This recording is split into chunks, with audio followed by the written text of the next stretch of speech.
समाज संत शिरोमणि बाबा गोस्वामी तुलसीदास द्वारा रचित श्रीमद् रामचरित मानस की पावन कथा और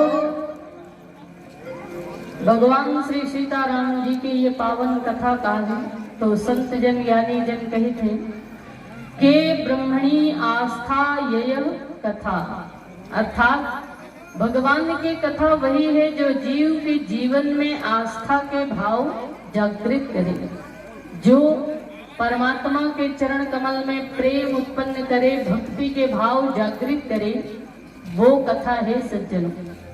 और जिन कथा सुने के बाद हम सबके जीवन में भगवान के प्रति आस्था के भाव जागृत ना हो, भगवान के चरण कमल में प्रेम उत्पन्न ना हो, तो समझ लेना चाहिए सज्जनों, या तो कथा कहने वाला कथा कहे बने, या सत्य कहूँ तो कथा सुनने वाला कथा सुने बने। क्योंकि भगवान कथा जो जिज्ञासु ला ज्ञानी बनाए के काम करते, प्रेमी ला भक्त बनाए के काम करते और कर्मठ ला कर्म योगी बनाए के काम करते।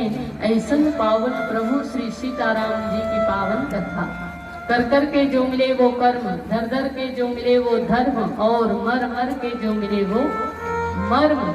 और ऐसे अर्थ धर्म काम और मोक्ष ये चार फल के देने वाली है भगवान श्री सीताराम जी की पावन कथा।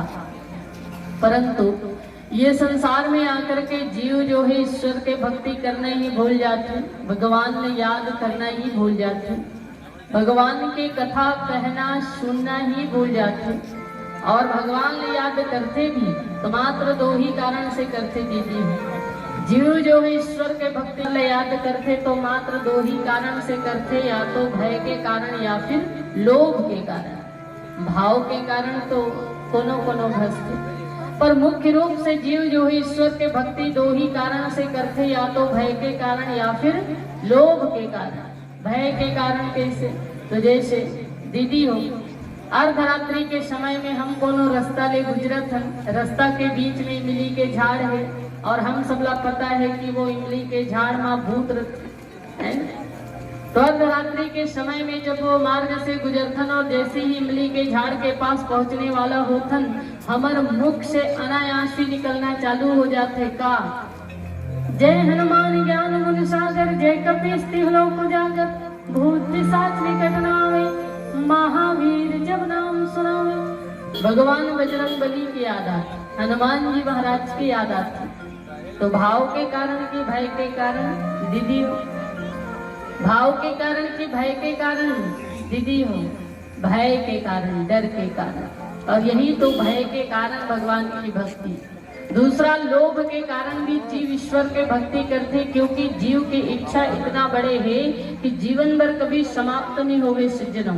वो तो जन्म ले से पहले ही भगवान से निवेदन करते कि परमात्मा ये संसार में जन्म देवत कम से कम एक वक्त के भोजन और रहेगा घर के व्यवस्था तो होना चाहिए महाराज। और भगवान के अद्भुत कृपा देखिए, आपके जन्म से पहले आपके लिए भोजन की व्यवस्था, आपके जन्म से पहले आपके लिए रहेबर घर की व्यवस्था, फिर भी जीव संतुष्ट नहीं हो गए। भगवान न कहते कि महाराज एक वक्त के भोजन और रहेगा घर तो मिल गए, परंतु मोला बंगला चाहिए, गाड़ी चाहिए, सो आराम चाहिए, रुपया चाहिए, पैसा चाहिए, ये चाहिए वो चाहिए, पता नहीं दीदी हो का चाहिए।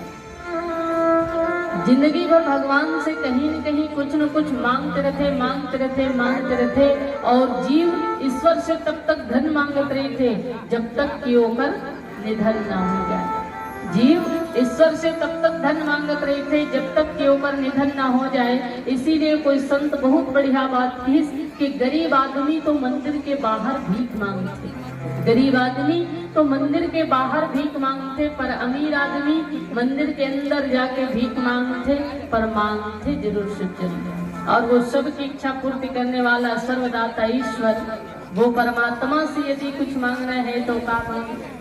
वो भगवान से यदि कुछ मांगना है तो यही मांगे कि हे ईश्वर आप हमला इतना सुख देना कि जीवन में कभी अभिमान की भावना ना आए, और महाराज आपकी इच्छा अगर दुखी देंगे तो इतना ही दुख देना कि आपके प्रति जो आस्था की भावना है वो ना मिट जाए, आस्था की भावना है वो ना मिट जाए। भगवान से ये मांगना चाहिए सच्चे। और भगवान तो कहते दीदी हो आप सबला मांगे की आवश्यकता नहीं है, मैं बिना मांगे ही सब कुछ देवर तैयार हूँ, बशर्ते करना चाहूँ। तो होती आरती बजते शंख, होती आरती बजते शंख, पूजा में सब खोए हैं, मंदिर के बाहर तो देखो भूखे बच्चे सोए हैं। होती आरती बजते शंख, नहीं कि हर समय जुबान पर भगवान का नाम आए, वो लम्हा भी भक्ति का होता है। जब इंसान के काम आए, वो लम्हा भी भक्ति का होता है जब इंसान के काम आए। तो भगवान हम सबके धन दौलत रुपया पैसा ऐशो आराम ये सब में बसने वाला नहीं है दीदी, भगवान तो हम सबके भाव में बसने वाला है। और इसीलिए संत जन और शास्त्र कहते भाव वश्य भगवान, भक्त के भावना के अनुरूप ढलने वाला। और ये भाव से एक बड़ा सुंदर बात मुझे याद आती, एक कलाकार मृदंग लेकर के जंगल में जाए और शांत वातावरण में बैठ करके मृदंग बजाए जाए। एक कलाकार जो मृदंग बजाए के बहुत शौकीन रीछ है, वो कलाकार मृदंग लेकर के शांत वन में बैठ करके बड़ा ही मगन होकर के मृदंग बजाए। तो जैसे ही मृदंग के थाप हिरन के छोटे से बच्चा लो सुनाई दे, तो वो हिरन के बच्चा दौड़े दौड़े वो मृदंग बजाने वाला कलाकार के सामने आकर के बैठ जाए। प्रतिदिन यही प्रतिक्रिया, रोज मृदंग बजाने वाला मृदंग बजाए और जैसे ही मृदंग के थाप सुने तो वो हिरन के छोटे से बच्चा दौड़े दौड़े आए और मृदंग बजाने वाला के सामने मंत्र मुग्ध होकर के बैठ जाए। तो एक दिन वो कलाकार छोटे से हिरन के बच्चा से कहे कि अरे हिरन के बच्चा का तो मृदंग के थाप से इतना प्रेम है, संगीत से इतना प्रेम है कि सुनते ही ते दौड़े दौड़े चले आथस और बड़ा ही भाव से संगीत के आनंद लेथस।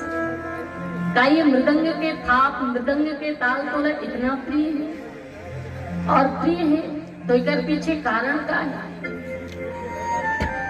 तो वो हिरन के बच्चा रोते हुए कहे कि भाई साहब आप जब ये मृदंग ला बजाते हो ना, तो ये मृदंग के थाप जैसे ही पड़ते मोर कान में मोर माँ के छाल, ये मृदंग में जो छाल लगे हुए हैं, जिन मृदंग ला आप बजावत हो वो छाल मोर माँ के है। और जैसे ही आप ये मृदंग ला बजाते हो और ये मृदंग के ताल मोर कान में सुनाई देते, तो ऐसे लगते कि मोर महतारी मोला पुकार पुकार के कहते कि आ जा लल्ला मोर पास आ जा, बेटा मोर पास आ जा। और मोर माँ के चमड़े से बने ये मृदंग के थाप सुनकर के मैं दौड़े दौड़े यहाँ आती, क्योंकि एक से मोर निष्ठा जुड़े हुए है, भावना जो से कोई दुनिया की शक्ति नहीं रोक सकती। क्योंकि भगवान तो समझते थे कि भाव वश्य भगवान, भक्त की भावना के अनुरूप ढलना। एक बार भगवान श्री रामचंद्र जी से नारद जी है पूछी कि प्रभु आप ये संसार में रहते महाराज, लेकिन आपके वास कहाँ कहाँ होते। तो भगवान श्री रामचंद्र जी बड़ा सुंदर जवाब देते हुए कहे कि सुनो नारद, न हम बसामी बैकुंठे, न हम बसामी बैकुंठे योगी नाम हृदय नाचा, मद भक्ता यत्र गायन्ति तत्र तिष्ठामि। नारद कि हे नारद, ना मैं बैकुंठ में वास करता हूँ, ना ही योगियों के हृदय में वास करता हूँ। ना मैं बैकुंठ में वास करता हूँ, ना ही योगियों के हृदय में वास करता हूँ। मैं तो वहाँ वास करता हूँ कहाँ, जहाँ कुंडली में मेरे भक्त समाज मेरी कथा का श्रवण पान करते हैं। ऐसे भक्त के भाव में मैं वास करता हूँ, ऐसे भक्त के हृदय में मैं वास करता हूँ। तो भगवान हम सबके भाव में बसने वाला है सज्जनों। और जीते जी अगर भगवत प्राप्ति की इच्छा है तो जीवन में भाव जागृत कीजिए। यही सुंदर से उपदेश भगवान श्री राम के ग्रंथावतार श्रीमद् रामचरितमानस के। और आओ यही श्रीमद् रामचरितमानस के पावन कथा प्रसंग में हम आप सबके बीच चर्चा करबो। चूँकि जन्मोत्सव के पावन बेला है तो भगवान श्री रामचंद्र जी के पावन चारु चरित्र में आप सबके बीच चर्चा करे के प्रयास करबो।